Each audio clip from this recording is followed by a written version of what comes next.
Hey Ride Nation, Mr. Tidbit here. I'm holding the brand new Machete GT for 2012-2013.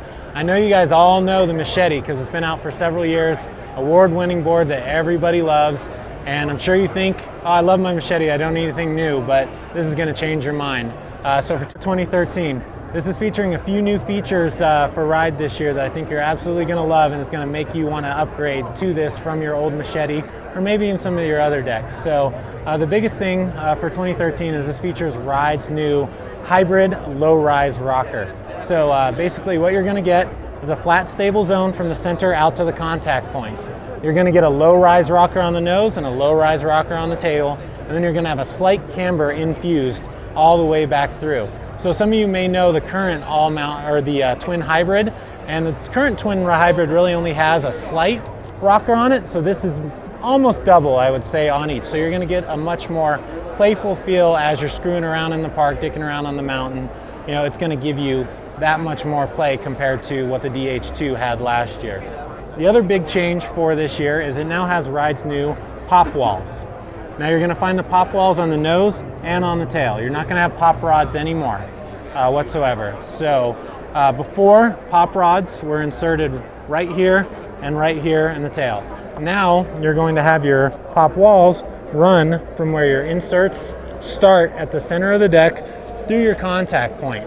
This is going to allow you to really load up your board a stable, wider platform to pop off of, so that way when you're not running flat based, when you're on toe edge spinning, on heel edge spinning, or maybe you're just popping off a natural booter or rock or something like that, and you know you're only on this much of your board, you're still going to be able to pop off of it, unlike where the pop rods were before. You're going to have that in the nose and the tail, so it doesn't matter if you're riding switch, regular, you're going to get it.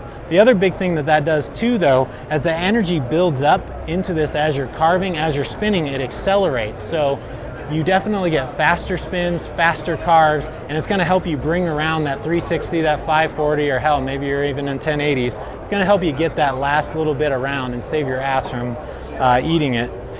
You're going to also find Carbon Array 5. Carbon Array's been in their decks for years. This grabs your energy and disperses it all the way to your contact points.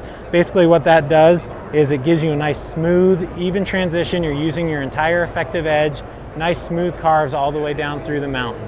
So that's definitely a nice big perk.